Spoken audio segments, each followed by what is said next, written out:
All right, so on the front of your foldable, let's go ahead and finish our acronym. We have A, we have S. The only positive trig function in the third quadrant is T. And the only positive one in the fourth quadrant is cosine, so C. And here's the silly acronym. All students take calculus. Now, you know that's not true, so I honestly don't know why that's the little phrase we go by. But that's how we remember. All students take calculus. So that will tell you the ones that are positive in each quadrant. If you want to, go ahead and glue that down. I know I'm going to. So stay put while I'm working. And we're going to do some good example problems.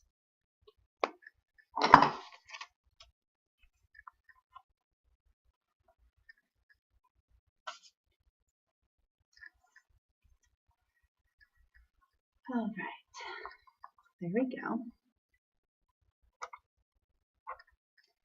So our first example problem is going to be weirded a little bit weird. If sine of theta is less than 0 and cosine of theta is greater than 0, name the quadrant, I'm going to abbreviate quad, in which theta lies. So this is more of a critical thinking question. So they're asking us if sine of theta is less than 0 and cosine of theta is greater than 0, where is theta at? What does less than 0 mean? What do all the numbers less than 0 have in common? Think about that. They're all negative. Okay?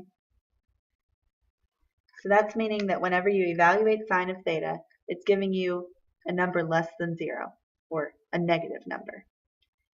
But if something's greater than 0, all those numbers are positive. So they're basically asking you, in what quadrant is sine negative and cosine positive? Well, it's not the first quadrant, because here they're all positive. Second quadrant, sine's positive, so that one's not it. Third quadrant, sine and cosine are negative, so that's not it. So it has to be this one.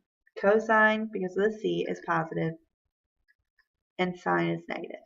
So we can say quadrant, oops, I didn't even spell it right, quadrant 4, or Q4. And yes, you need to use the Roman numeral. So let me give you another one, and I want you to do this one on your own. So if tangent of theta is less than 0 and cosine of theta is less than 0, name the quadrant in which theta lies. So try to figure that one out on your own, and we'll go over it tomorrow. There's another type of problem you might be asked to solve, and here it is. Given cosine of theta equals -3/5 and theta lies in Q3, find tangent of theta and cosecant of theta. Okay, so whoa, there's a lot of information there. There's two pieces of information that they give us. Theta lies in Q3, and then there's two things they want us to find. So we don't want to do extra work, but we do want to make sure we give them both of the things they ask for.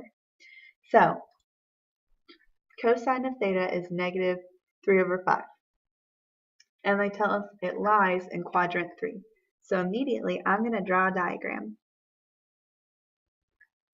And I'm going to draw that diagram with my terminal side in the third quadrant.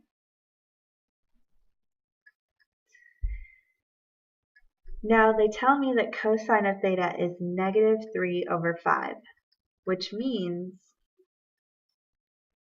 if we think about it like this, negative 3 over 5 is cosine theta. We also know from page 29 that cosine theta is x over r. So cosine theta is x over r. So doesn't that mean that x has to be negative 3 and r has to be 5? Oops, running low. Well, that's what it implies. So we can draw a little triangle here and go ahead and draw in those values. Now we just need to find this value. Hopefully you know your 3, 4, 5 triangle. So we're going to put a 4 here, and since it's below the x-axis, we know it's going to be negative. And now all we have to do is go off of our drawing.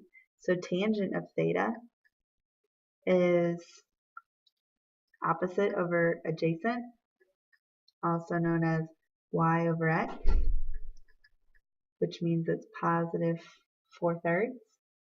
And then cosecant, well, you can either find sine and flip it over, or you can look back to your notes, and cosecant was r over y. So we're going to do 5 over negative 4. And there we go. There are our answers. So now I'm going to give you guys an example problem, and I want you to try to work this out and see what you can do with it. So given sine of theta equals negative 8/17, and